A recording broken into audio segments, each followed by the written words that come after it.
everyone, today we're doing something incredibly cool. We're doing a bit of a DOSBox performance upgrade. For those of you who previously ran DOS games on the Mini, you might realize that Mini games run incredibly slow or god-awful. Our first test example is going to be via the dummy folder method. I'm going to load content, start directory, dummy. DOS folder, I'm going to load Raptor Call of the Shadows.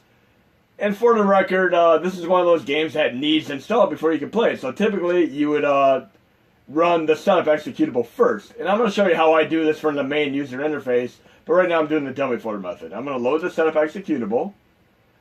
And I pretty much run through the whole gamut of all these options here. Push enter. I do have a keyboard and mouse right now.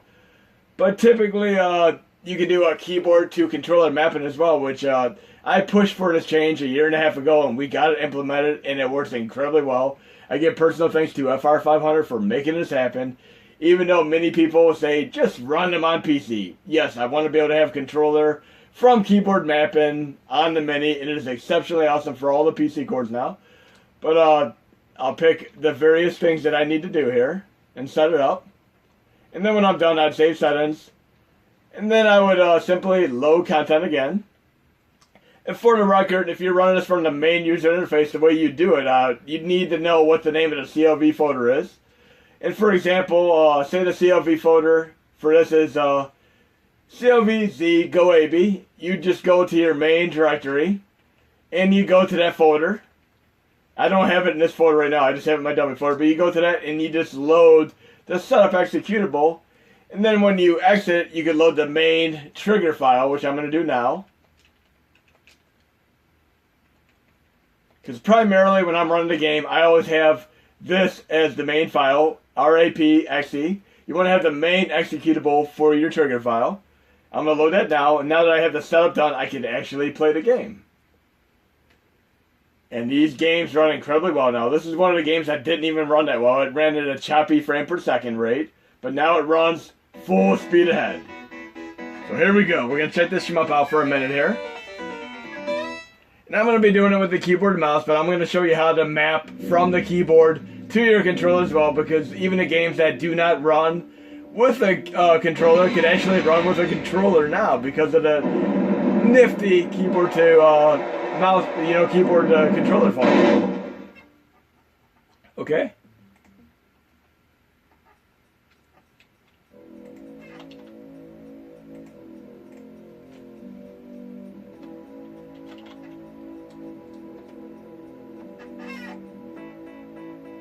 We'll try Elite, why not?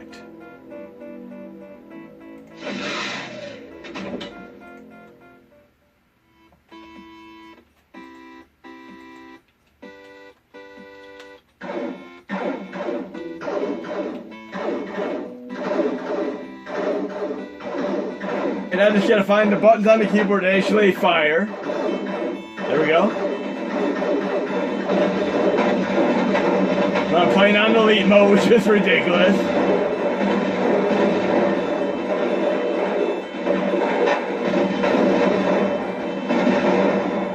Very, very cool game. Digging this.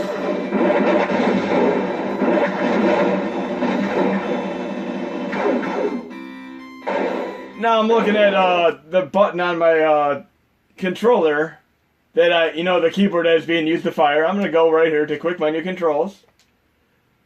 And I'm going to change this to keyboard and mouse. Then I'm going to back out one single time, go back to controls again.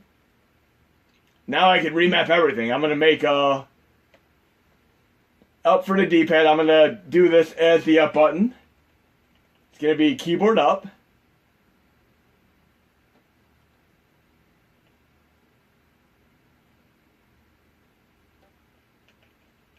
Probably could have got there faster the other direction. There we go. I need to make this down.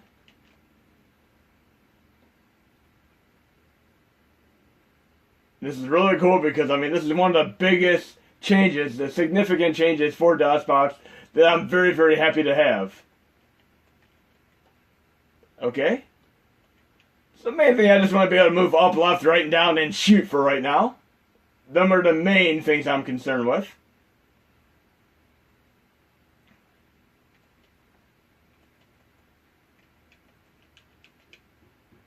And it was the left control that is the shoot button, so I'm going to have to map that as well. So it definitely helps if you know what buttons are on the keyboard. You can look up the original manual for the games and find it out pretty fast. Okay? And then we'll make the A button the shoot button. Why not? So that would be the left control. I need to find it on the keyboard real quick.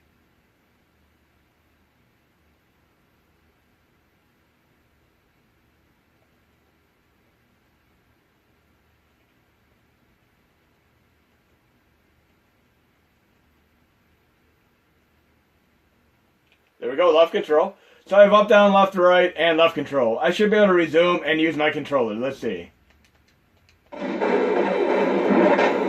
Yep. Move up, down, left, and right, and I can shoot. So much easier playing with a controller.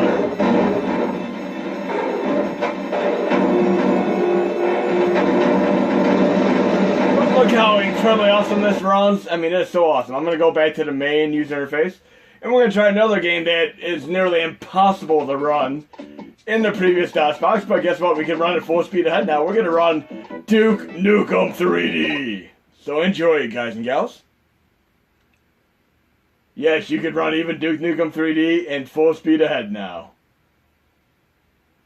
And I'm going to let this run in demo mode right now. But yes, it runs with a keyboard and mouse. Or you could take the precarious precautions to map it from keyboard to controller. And I'd also like to mention the games load much faster. I've had games that took 3 to 5 minutes to load before. Games now load in like 30 seconds at the most. But yes, Duke Nukem 3D is running exceptionally well here. I'm very, very pleased to bring this to you guys and gals. And this is going to be in the next core set update. I'm going to try to get it in the Mega News NZ link even sooner. But I'm going to let it run the demonstration mode just to show you how incredibly awesome it runs on this upgraded DOSBox. And I give personal thanks to FR500 for making this happen, as well as Mad Monkey for also having a big play and getting this helping run on the Mini.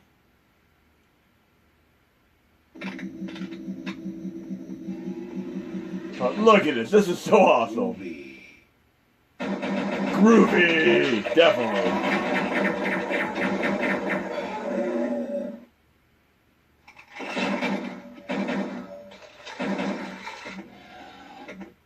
You can run Doom, Wolfenstein, Duke Nukem. I mean, so many different games you can run now. I mean, consider this the perfect DOSBox core now.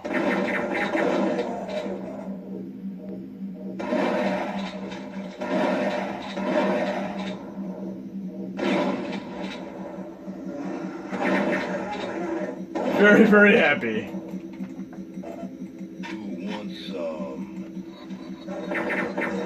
Okay, let's try one more game here. See what else we have for DOSBox here.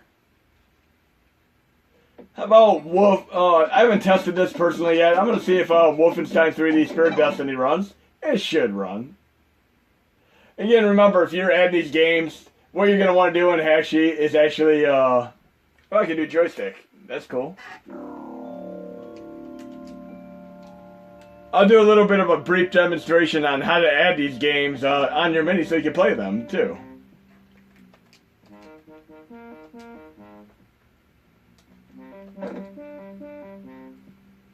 I am Death Incarnate.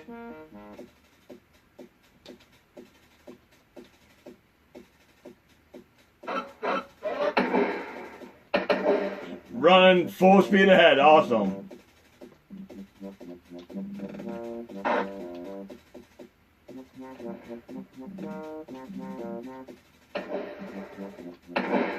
Very, very cool. I died already. There's another game that people have been wanting to run, and it runs on here as well. I'm going to load the intro of it. The game called Moonstone actually runs on this too.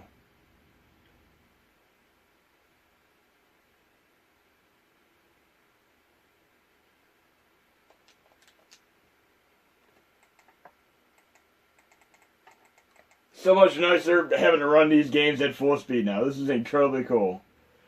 Because if there's anything that has limitless options on your Mini, it is most certainly DOSBox. You can even run a full operating system such as Windows 3.11. You could run old operating systems. You probably run Windows 95 as well.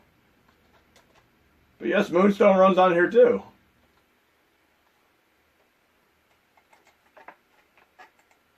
Now I'm going to move over to the PC to give you a little bit of a gist on how to properly add these games for those of you who haven't done it before.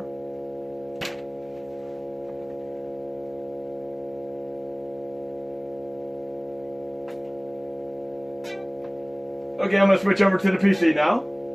But definitely check out this new DOSBox core once I post it.